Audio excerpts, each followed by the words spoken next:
ত্রিপুরা রাজবংশ এবং আধুনিক ত্রিপুরার রূপকার মহারাজা বীর বিক্রম কিশোর মাণিক্যকে যথাযোগ্য মর্যাদা দেয়নি পূর্বতন সরকার। শুধু তাই নয়, রাজ্যবাসীর কাছে রাখা হয়েছিল তাকে অপাংক্তেয় করে। মঙ্গলবার আগরতলার কামান চৌমুহনীতে বীর বিক্রম কিশোর মাণিক্যের মূর্তিতে শ্রদ্ধা নিবেদন করতে গিয়ে এরকমটাই উল্লেখ করেন মুখ্যমন্ত্রী ডক্টর মানিক সাহা। ত্রিপুরা রূপকার হিসাবে ওনাকে বলা হতো। আমরা দেখছি এখনো বর্তমান ত্রিপুরার উন্নয়নের ক্ষেত্রে ওনার যে চিন্তা ভাবনা, আমরা ত্রিপুরা সরকার উনি যে স্বপ্ন দেখেছিলেন সেই স্বপ্নকে এখনও কিন্তু আমরা বাস্তবায়িত করছি। আমরা জানি যে বিদ্যাপীঠ নিয়ে উনি খুব চিন্তা ভাবনা করতেন এবং কিভাবে এখানে পড়াশোনার জগতে এবং একটা গ্রামীণ বিশ্ববিদ্যালয়ের কথা উনি চিন্তা করেছেন এবং সেটাকে সামনে রেখে উনি চেয়েছিলেন যে এখানে মেডিকেল কলেজ হোক, জেনারেল কলেজ হোক, এখানে ইঞ্জিনিয়ারিং কলেজ হোক। সেটাকে কিন্তু আমরা বাস্তবায়িত করছি। এর আগে আমরা দেখেছি মহারাজা বীর বিক্রম কিশোর মাণিক্য বাহাদুরের নামে আগের যে সরকার ছিল ওরা কোনোদিন ওনার সম্পর্কে বা অন্য যে কোনো দল ওনার সম্পর্কে উচ্চবাক্য কিছুই করেনি ওনার সম্পর্কে।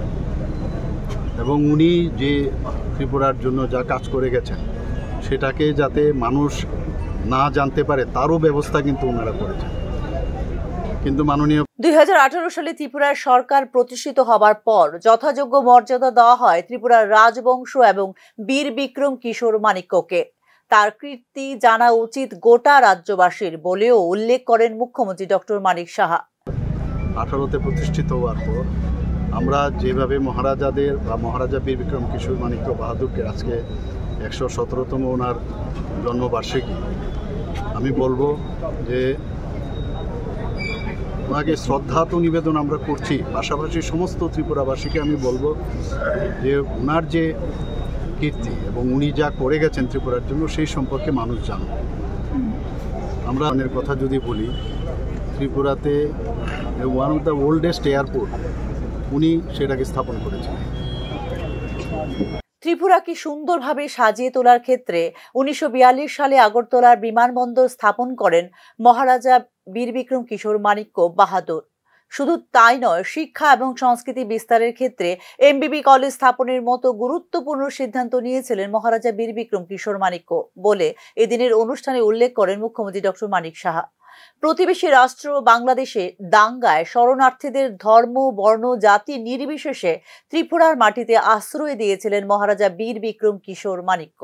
কিন্তু আজকের দিনে অনেকেই এই বিষয়ে অনেক সমালোচনা করেন বলেও মন্তব্য করেন মুখ্যমন্ত্রী ডক্টর মানিক সাহা। এদিন কামান চৌমুহনীর 0 পয়েন্টের সামনে মহারাজা বীর বিক্রম কিশোর মাণিক্য বাহাদুরের আবক্ষ মূর্তিতে মাল্যদান করে তাকে শ্রদ্ধা জ্ঞাপন করেন মুখ্যমন্ত্রী doctor Manik Saha. Bureau report, news নাও।